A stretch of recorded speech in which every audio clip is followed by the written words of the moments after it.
سلامونه گرانی وادوالو امتنای عزیز امروز یک جوان بسیار مقبول فامیلی بادی بیلدر اگر خود را با متنای ما یک خود را معرفی کنی. سلام، نام عبید است، یک از شهروندان افغانستان ولایت هرات باشنده آلمان. بسیار خوبش. چند وقت میشه شما آلمان هستین؟ تقریبا یک 3 سال میشه. بسیار خوبش. علی مسئول به چی هستی؟ فعلا کار نمیکنم، مسئول درس خواندن هستم. فعلا در کلاس بی هستم. بسیار خوبش.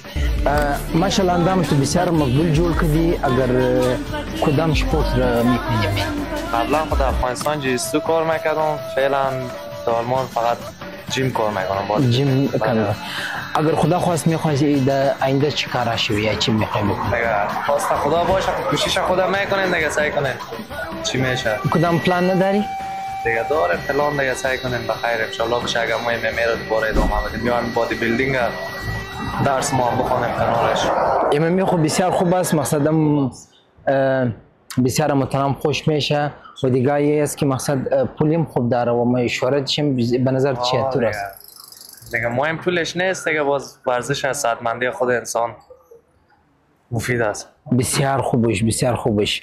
با متنای عزیز چی گفتنی داره؟ اگر چیز بگو با جوانه که مقصد دیگه گفتنی خاصی ندارم و وطندارایم گفتنی هم نیست که غم پرستی نکنیم، هم دیگه دوست داشته باشین. کلگی ما از یک جا هستیم، همینجا اومدیم درس بخونیم، اسم کشور ما خوب کنیم، از کارهای گنده بسیار خوب. به شما که کدیچی که جوانه که مقصد ازی پرسان میکنم، امی یک گفتنی زیاد داره که مقصد کمپاریستی نکنه.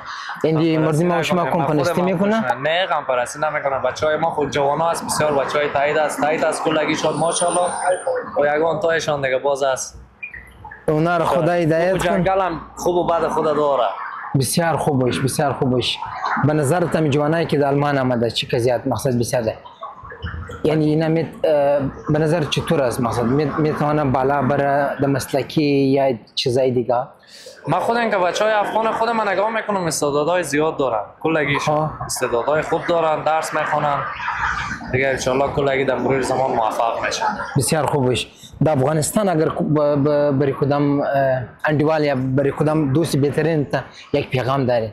دیگه پیغام خاص ندارم، کل وطندارا اندیوالا هر جا که هستن جور و صحتمند باشن، آرزوی موفقیت میکنن در کلگیشان. یک گپ اخیر، اگر بخوای بخیر عروسی در آلمان میکنی یا در خارج؟ پلانی چه رقمی داری مقصد؟ عروسی خب فعلا دور است. سعی کنین یک 10 سال بعد. یعنی یک دختر آلمانی بیای برتن یک چشمک بزنه امکان داره؟ دیگه ما خیلی چیز نیست.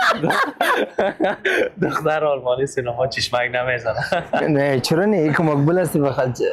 تشکر، نظر لطفتان است. تشکر از شما. ابا تو کامیاب باشی. پرسی ما بسیار خراب است، خو خیر باشه. کوشش میزنی از ما بهتره.